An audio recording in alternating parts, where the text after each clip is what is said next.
Hello दोस्तों हमारी app Vishnu economics school के स्टोर में इकोनॉमिक्स और कॉमर्स सब्जेक्ट से रिलेटेड 250 से अधिक कोर्स हैं। तो दोस्तों अगर आप यूजी में हो या पीजी में हो या आप यूपीएससी की तैयारी कर रहे हो या आपके पास यूजीसी नेट है या आप पीजीटी की तैयारी कर रहे हो या किसी और कंपटीशन की तैयारी कर रहे हो जहाँ पर इकोनॉमिक्स और कॉमर्स सब्जेक्ट है, तो आपके लिए हमारे पास कोर्स है। तो दोस्तों हमारी ऐप जरूर डाउनलोड कर लीजिएगा, विष्णु इकोनॉमिक्स स्कूल।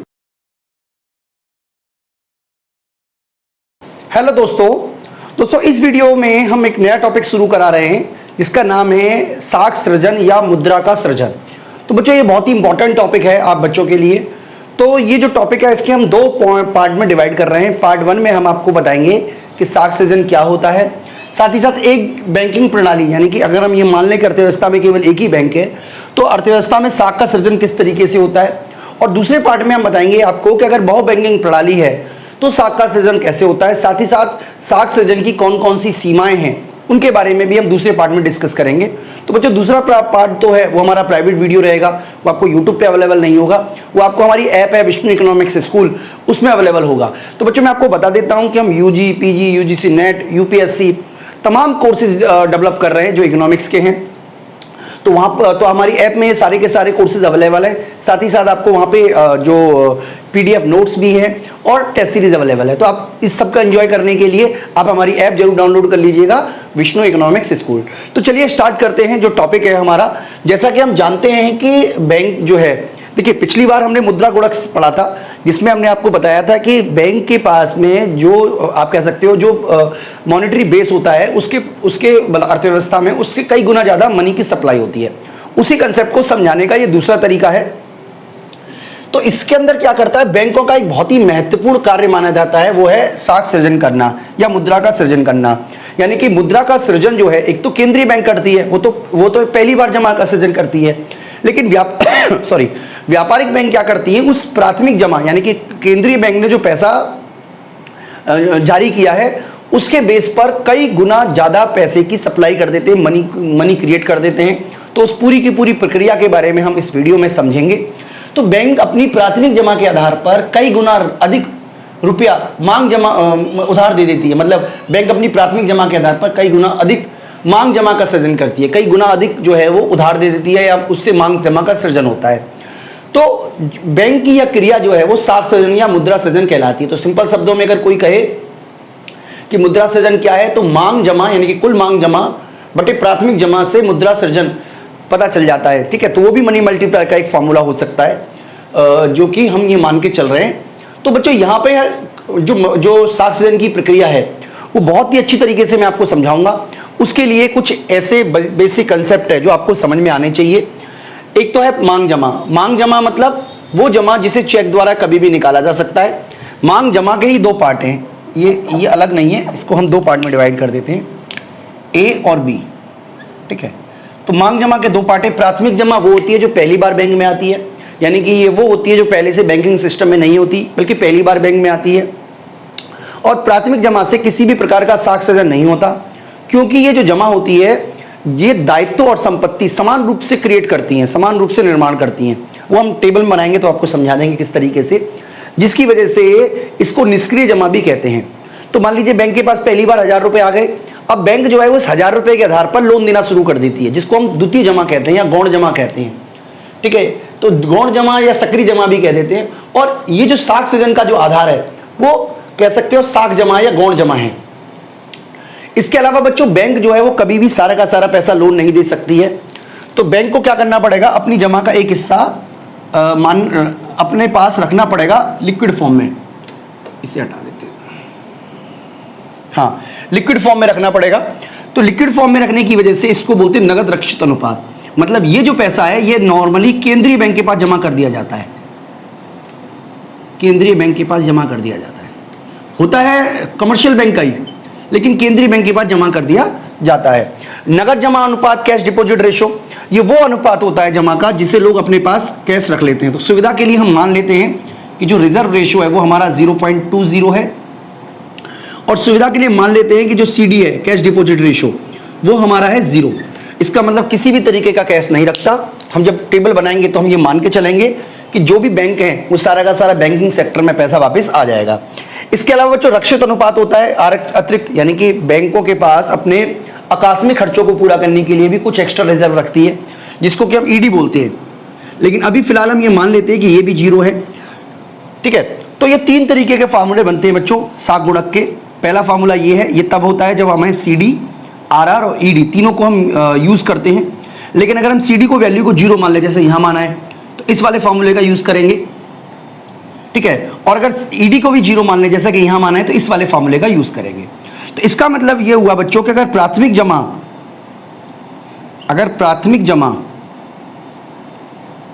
1000 है, ठीक है, और आरआर यानी कि रिजर्व रेशियो जो है वो 20% है, तो जो मांग जमा क्रिएट होगी टोटल वो हो जाएगी 5000। कैसे 5000 हुई? क्योंकि जैसे हम जानते हैं कि 1/RR यानी कि 0.2, तो 5 गुना, यानी कि जितना प्राथमिक जमा होगी उससे 5 गुना मांग जमा क्रिएट हो जाएगी। तो इसी को हम आपको समझाने की कोशिश करेंगे किस तरीके से ये प्रक्रिया होती है। तो बच्चों बैंकों को अपने एक्सपीरियंस से पता होता है कि सारे के सारे लोग एक साथ पैसे वापस लेने नहीं आएंगे। तो बैंकों के पास जो जमा आता है, बैंक उसका एक हिस्सा अपने पास रखती है और बाकी का सारा लोन दे देती है, ठीक है। तो मैं आपको इसी बात को समझाता हूं। मान लीजिए राउंड 1 है, ठीक है। बैंक के पास फर्स्ट राउंड में 1000 रुपए उधार आए, 1000 रुपए जमा आए, जो कि प्राथमिक जमा के रूप में आए, और बैंक ने क्या किया, इसका 20% अपने पास रखा, यानी कि 200 रुपए, और बाकी के 800 रुपए लोन दे दिए, ठीक है।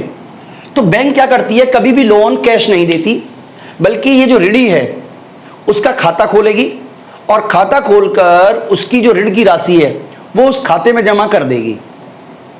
अब ये जो ऋणी है, मान लीजिए ये बी है, ये बी व्यक्ति है, ये ऋणी है, ठीक है। ए व्यक्ति ने जमा किया, ए जमा करता है, और बी जो है वो ऋणी है। अब बी क्या करेगा, अपने सौदों को, यानी 800 रुपए से वो क्या करेगा, वो कोई वस्तु खरीदेगा। मान लीजिए उसने टीवी खरीदा, मान लीजिए, तो वो क्या करेगा, जो सी व्यक्ति से उसने टीवी खरीदा, तो वो जो चेक है, मतलब बी व्यक्ति के पास तो लोन हो गया, लेकिन सी व्यक्ति के पास ने चेक दे दिया, यानी कि ये जो चेक है ये सी व्यक्ति बैंक में जमा कर देगा। तो इसका मतलब ये हुआ कि सेकंड राउंड में 800 रुपए की नई जमा हो गई, और इस बार सी जमा करता है। देखिए किस तरीके से काम हुआ। अगर मान लीजिए आपके पास 1000 रुपए है, तो आप किसी को केवल 1000 रुपए का ही लोन दे पाओगे, मैक्सिमम टू मैक्सिमम। लेकिन बैंक ने क्या किया, 1000 रुपए थे, और 1000 रुपए में से 200 रुपए उसने नगद कोष में रखा, मान लीजिए आरबीआई के पास जमा करा दिया, और 800 रुपए का लोन दे दिया, ठीक है। अब 800 रुपए का जो लोन दिया वो बी को दिया, बी ने टीवी खरीदा सी से, सी को चेक दे दिया, चेक सी ने जमा करा दिया बैंक के पास। तो अब जमा करता कौन हो गया, 800 रुपए, यानी कि सी हो गया। अब केंद्रीय बैंक ने क्योंकि कहा हुआ है कि जितनी भी जमा होगी उसका 20% आप हमारे पास जमा कराओगे, तो इसका मतलब ये हुआ कि 160 रुपए बैंक ने फिर से नगद कोष में रखा, ठीक है, और इस तरीके से 640 रुपए का फिर से उसने जमा कर दिया या लोन दे दिया। इस बार लोन लेने वाला व्यक्ति जो था वो डी व्यक्ति था। अब डी व्यक्ति ने क्या किया, मान लीजिए कार खरीदी, ठीक है। अब कार खरीदी किससे, ई से, या कार डीलर से, चलिए कार डीलर मान लेते हैं। तो 640 रुपए जो हैं वो कार डीलर के जमा हो गए, कार डीलर के जमा हो गए। अभी तक हमने इस पूरे खेल में ये मान के चला है कि कोई भी व्यक्ति कैश को अपने पास नहीं रखता है, यानी कि जो भी ट्रांजैक्शन हो रहा है वो सारा का सारा ऑनलाइन हो रहा है, बैंकिंग माध्यम के थ्रू हो रहा है, चेक के थ्रू हो रहा है, ड्राफ्ट के थ्रू हो रहा है, यानी कि किसी भी तरीके का कैश का कोई डीलिंग नहीं है। अब 640 का 20%, 8 और 12, 128 रुपए जो हैं वो आप कह सकते हो कि बैंक रखेगी रिजर्व के रूप में, और बाकी का जो 512 रुपए बचता है वो लोन दे देगी मान लीजिए ई व्यक्ति को। और इस तरीके से जो प्रक्रिया है बार बार उसी तरीके से चलती रहेगी बच्चों, यानी कि अलग अलग राउंड में आप देखिएगा कि जो बैंक का अमाउंट है जमाओं का वो लगातार बढ़ेगा, और कुल मिलाकर जमा ये जो है, यानी कि ये तब तक चलता रहेगा जब तक कि ये 5,000 ना हो जाए और नगद कोष 1,000 के बराबर ना हो जाए और जो लोन है वो 4,000 के बराबर ना हो जाए।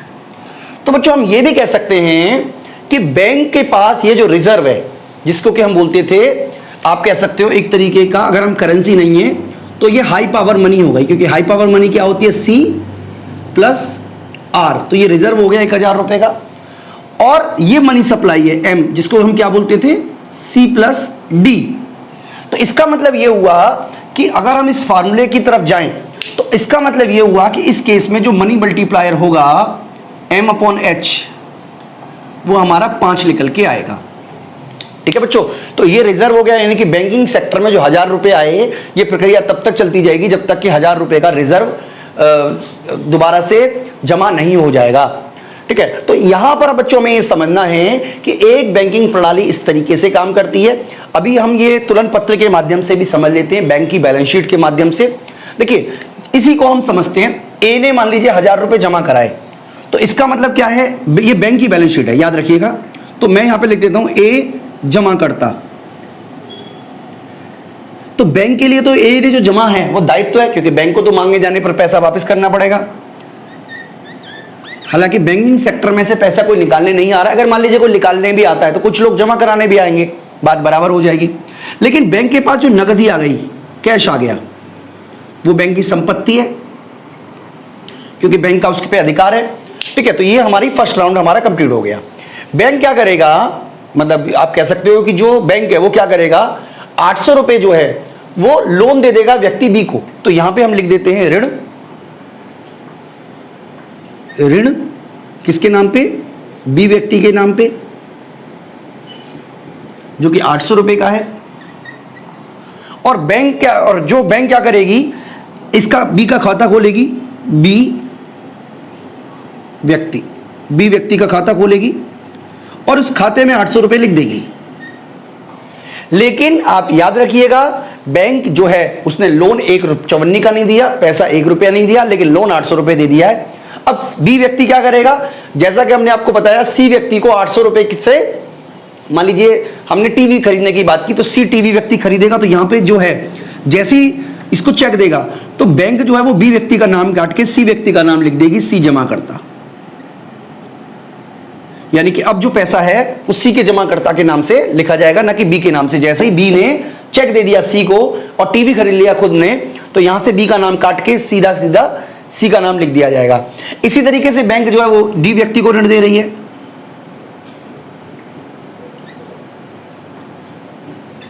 कितने का दिया, 8,640 का। और ये जो ऋण है ये कार डीलर के पास पहुंच गया, यानी कि यहां पे कार डीलर नाम लिख दिया जाएगा। तो कार डीलर के पास कितने पैसे पहुंच गए, 640 रुपए। तो इस तरीके से बच्चों बैलेंस शीट बना सकते हो आप, और ये प्रक्रिया तब तक चलती रहेगी जब तक कि कुल मिलाकर जो बैलेंस शीट का जो सम है वो 5,000 रुपए ना हो जाए। तो कोई भी तरीका आप यूज कर लीजिए। कहने का मतलब ये हुआ बच्चों, सिंपल सरल भाषा में, कि एक आम व्यक्ति जो है वो साख सृजन नहीं कर सकता, लेकिन बैंकिंग व्यवस्था में जो पैसा है वो लौट कर वापस आ जाता है। मान लीजिए मैंने टीवी खरीदा, तो टीवी खरीदने के लिए मैंने क्रेडिट कार्ड का यूज किया, तो मेरे पास टीवी आ गया, लेकिन पैसा कहां है, पैसा तो मेरे ऊपर उधार है। ठीक है, यानी कि वो पैसा कई लोगों के ऊपर उधार होगा। बैंकिंग सेक्टर इसी तरीके, बैंकिंग सिस्टम इसी तरीके से काम करता है। मान लीजिए मुझे कॉलेज से सैलरी मिली, तो कॉलेज का भी अकाउंट बैंक में और मेरा अकाउंट भी बैंक में, तो कॉलेज के अकाउंट से डेबिट हो गया, मेरे अकाउंट में क्रेडिट हो गया, लेकिन पैसा तो बैंकिंग सेक्टर में ही है। अब मान लीजिए मैंने क्या किया, फोन रिचार्ज कराया, मान लीजिए मैंने कहीं रेस्टोरेंट से खाना ऑर्डर किया, तो एक अकाउंट से पैसा दूसरे अकाउंट में जा रहा है सिर्फ फिगर के रूप में। वास्तव में पैसा कहां है, वास्तव में जो कैश है वो बैंक के पास या तो रिजर्व के रूप में रखा हुआ है या मार्केट सेक्टर में घूम रहा है। इसके अलावा और कोई पैसा मार्केट में नहीं होता। इसीलिए हम बोलते हैं कि जो हाई पावर मनी होती है वो या तो कैश के रूप में उपलब्ध होती है, जो कि लोगों के पास होता है, या रिजर्व के रूप में बैंकों के पास होता है, और जो मनी होती है वो या तो कैश होती है लोगों के पास, या डिपॉजिट के रूप में, जमाओं के रूप में उपलब्ध होती है। देखिए कितने सारी जमाओं के रूप में उपलब्ध है। तो बच्चों ये है पूरा का पूरा कंसेप्ट, जो कि एक बैंकिंग प्रणाली के अंदर है। इसके अलावा दो बैंकिंग प्रणाली में भी साख सृजन होता है, क्योंकि व्यावहारिक जीवन में आप देखोगे तो एक बैंकिंग प्रणाली तो होती ही नहीं है, बहुत सारी बैंक हैं, क्योंकि एक बैंक जो है वो किसी और को पैसा दे देगी। तो किस तरीके से जो बैंकिंग सेक्टर है, बहु बैंकिंग प्रणाली काम करती है, उसके बारे में हम अगली वीडियो में बात करेंगे बच्चों। अगर आपको वीडियो अच्छी लगी हो तो वीडियो को लाइक जरूर करें, चैनल को सब्सक्राइब जरूर करें, ऐप को डाउनलोड जरूर करें। इस वीडियो में इतना ही बच्चों, थैंक यू।